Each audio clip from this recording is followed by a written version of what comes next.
Hey guys, it's Warren, and today's video I'm going to be doing the mid-year book freakout tag. And this is a video that I've seen been going around BookTube lately because it is now June, it's the middle of the year. So everyone is checking in on how they're doing with their reading goals this year. So at the beginning of 2018, I set myself 6 goals that I wanted to accomplish this year, and we are now 6 months in, so we're almost more than halfway through the year now, and I can't believe it. Time has been going so fast. It literally feels like it was January a day ago. Like, it does not feel like it's already June, almost July. So I'll be 100% honest with you guys, I have not been doing very well on my goals this year. I've been really struggling to be motivated and to try and really work hard at doing things this year. Now on to the book tag. This tag has 15 questions to share where you're at in your reading progress for the year. So question number 1 is the best book that you've read so far in 2018. And of course I went with Illuminae by Amy Kaufman and Jay Kristoff. Oh my god, this was one of the most unique stories I have ever read. Literally, I don't have words to explain like how much I loved this series. You guys know from watching my videos how obsessed I am with this series and like how much I've been talking about it on this channel. This series is an epic sci-fi space thriller, so automatically you know that I'm going to be obsessed with it because I love space novels. Those things are my pride and joy. The writing in this book is amazing. It is written in a file format, or otherwise known as mixed media format, so it includes lots of IMs, ship logs, emails, and surveillance footage summaries. Illuminae is set in the year 2575, and the two main characters are Katie Grant and her ex-boyfriend Ezra Mason. Their home planet Corinza is attacked by a large corporation called Bitech, so Katie and Ezra have to flee their home on board a large star cruiser and make a run for it across the universe to try and get to help and contact someone to tell them what happened with Bitech and their home planet. The two main characters find themselves caught between two big corporations battling each other for resources. This book includes so many cool sci-fi elements. This book addresses the reality of just how hard interstellar travel is to accomplish. There's an alien virus that's spreading on board the ship, and of course when you're out in space you're literally sealed inside a pressurized spacecraft, so you can't go anywhere. The oxygen recycles and it carries the disease with it, so you're pretty much screwed. And that was pretty cool to read about, like how they have to deal with that. And there is an insane AI computer that's been damaged from the attack on Corinza and is threatening to hijack the ship's systems and kill everyone. This book was a roller coaster ride of emotions and science, and I loved it so much, and this was definitely my favorite book of 2018. Question number 2 is the best sequel that you've read in 2018. And of course I had to choose Gemina, which is the second book in the Illuminae files. This book follows two new characters, Hannah and Nick, and they are on board a space station that orbits a wormhole. This book presents its own set of challenges for the main characters and continues to introduce amazing elements of science fiction and astrophysics, and that's what I loved about it. The climax of this book boggled my mind. I read it and was like, huh? And this is coming from someone who knows more about astronomy than your average chum, so I was completely out of my mind for like the last third of this book. But eventually things start to come together and it makes more sense, and I was just blown away at the cool sci-fi elements. It is a thrilling sequel to Illuminae, and I think it is just as good as the first book, maybe better. Hannah and Nick are also just amazing characters. I love them so much. Yeah, so I highly recommend this series. Question 3 is a new release you haven't read yet but want to. I really want to pick up Sky in the Deep by Adrian Young. I just got this book the other day and I'm so excited to start it. This is a Viking fantasy about a shield maiden named Aelin. She is this fierce warrior who is fighting with her clan against an enemy tribe when she sees her presumed dead brother fighting on the enemy's side against her clan,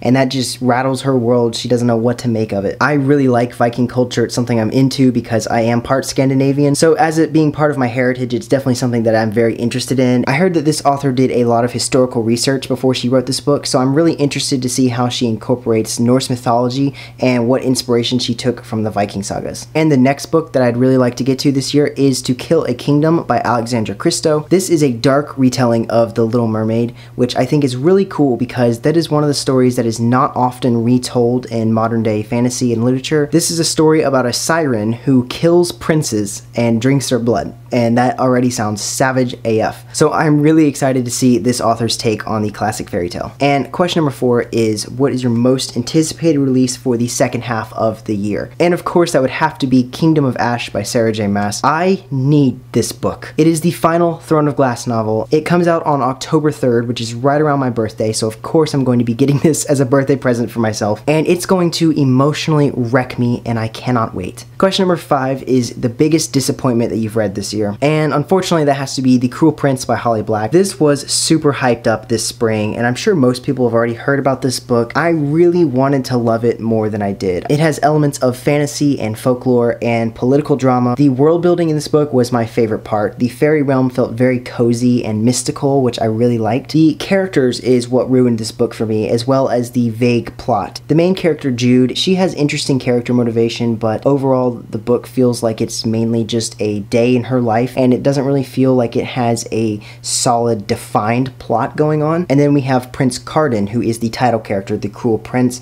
They tried to make him the love interest, but I didn't really connect with that. Their romance didn't feel fleshed out to me. It just felt kind of forced. I really wanted to like this book because the cover is beautiful and everyone has hyped this story up, but unfortunately it just couldn't keep me interested. Question number 6 is the biggest surprise. And for this question, I chose An Enchantment of Ravens by Margaret Rogerson. Another goal that I'd like to work on this year is trying to figure out how to stop this like glare from happening on these books, because I want to hold it straight forward, but it's like I have to literally almost hold it sideways so you can see the cover clearly.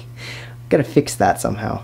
If you have any tips on how to fix the lighting issue with the like holding a book up in front of the light, let me know down in the comments below, because that would be super helpful. Anyways, back to this book. An Enchantment of Ravens is a standalone fairy novel. It is only 300 pages. You could almost say it's a novella. It's so short. The main character in this story is Isabel, who is an artist that paints pictures of very popular fae figures in this world. I loved the folklore included in this book. There's lots of things about fairy culture, but I was pleasantly surprised at how this book was a fairy adventure with no intention of becoming a series. It's just its own story in its own universe, and that was very refreshing, and I really enjoyed this book. Question number 7 is your favorite new author of this year. As far as this year goes, I don't think I've read very many books by a debut author, but an author that is new to me that I'd like to read more of is Jay Kristoff. I loved his sci-fi novels, and so now I want to pick up some of his fantasy, which includes Nevernight and God's Grave, because I've heard so many good things about that series. Since I enjoyed the Illuminae series so much, I really want to read more by him. Question number 8 is newest fictional crush. And of course, that would have to be Aelin Galathynius. I mean, what's not to love about her? She's a fire-breathing bitch queen. I didn't feel too attached to her when I read the first 2 books in this series, but after reading Heir of Fire, I was like, girl,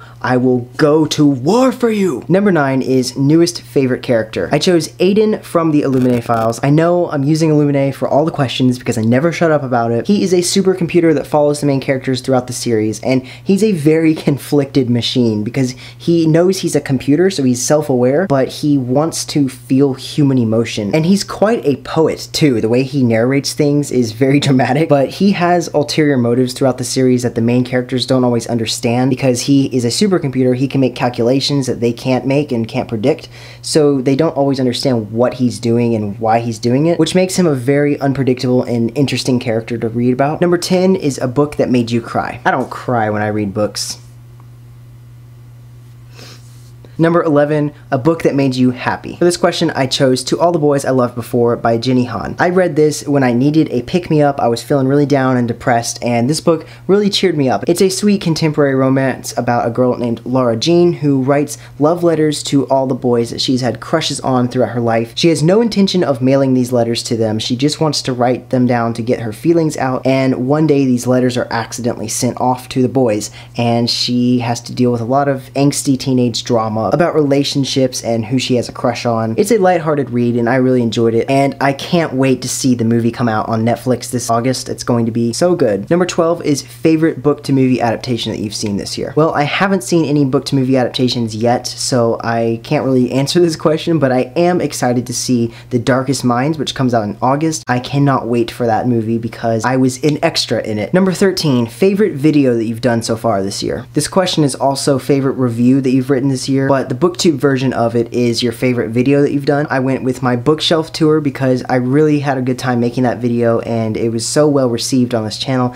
It's sort of a rite of passage in the booktube community to have a bookshelf tour. I've noticed that with a lot of booktubers. That's like the hyped up video. Everyone is excited to see the bookshelf tour, even though you see all of my books in every video, to get an in-depth, detailed tour of it is just something that people love. I enjoy bookshelf tours myself, and it was really fun to contribute to the BookTube community. If you want to see it, you can check it out. I'll link it in the title card, whatever site it's going to be on. Number 14 is the most beautiful book that you've bought this year. I chose Alienated by Melissa Landers. Look at this cover. It is so pretty. I love the contrast of the green grass and the blue sky of Earth mixing in with the stars and darkness of space. I think that is a very pretty cover, and the two characters on opposite ends of the cover is really aesthetically pleasing. And number 15, this is the last question, and that is, what books do you still need to get to by the end of this year? I have a ton of books that I want to get to by the end of this year. I still need to read the Mortal Instruments series and all the books in the Shadowhunter saga. In Ember in the Ashes series by Sabatir, I have the first two books, Ember in the Ashes and